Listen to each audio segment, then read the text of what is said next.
Napoleon Bonaparte was born on August 10, 1769, on the island of Corsica, which was part of France at that time. His family was from a small, noble background, but they weren't very rich. Napoleon's early life was not easy, but he showed a lot of promise from a young age. At the age of 9, Napoleon was sent to mainland France to study at military school. He was often bullied because of his Corsican accent and humble origins, but he worked hard and showed his talent for leadership and strategy. In 1785, at just 16 years old, he graduated from the school and joined the French army as a second lieutenant. But the world around him was changing quickly. The French Revolution was happening, and France was in chaos.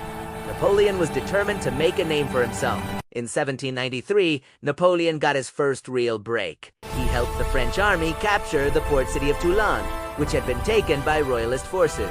His leadership skills impressed many, and he quickly rose through the ranks. By 1796, Napoleon was given command of the French army in Italy.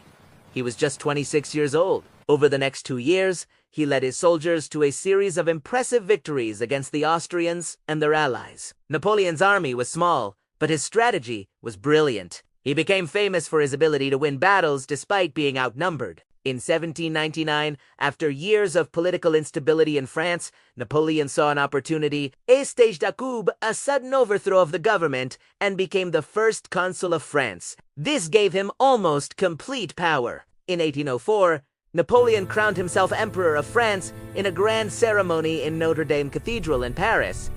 With his new title, Napoleon sought to expand his empire across Europe. He was determined to make France the most powerful nation on the continent. Napoleon's military genius helped him win many battles. His greatest victory came in 1805 at the Battle of Ostend, where he defeated the Russian and Austrian armies in one of the most decisive battles in history. By 1810, Napoleon controlled much of Europe, either directly or through alliances. But not everything was going according to plan. In 1812, Napoleon made a huge mistake.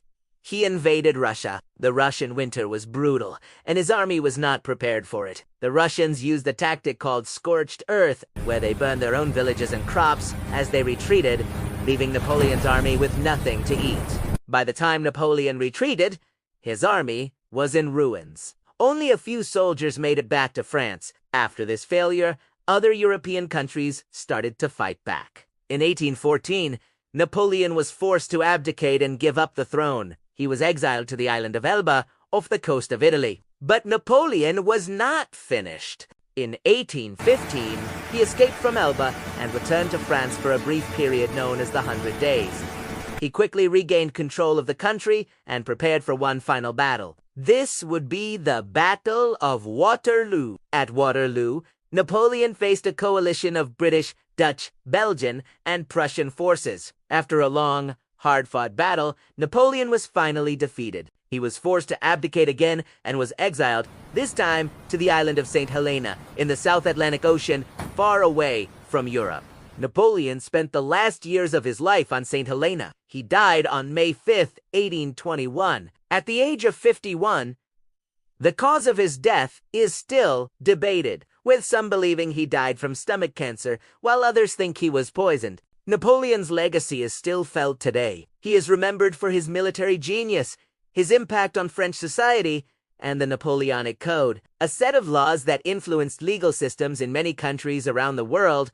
Was Napoleon a hero or a villain? His ambition and power changed the course of history, and he remains one of the most controversial figures ever. What do you think of Napoleon? Leave your thoughts in the comments below. If you enjoyed this video, don't forget to like and subscribe for more content about history and famous figures.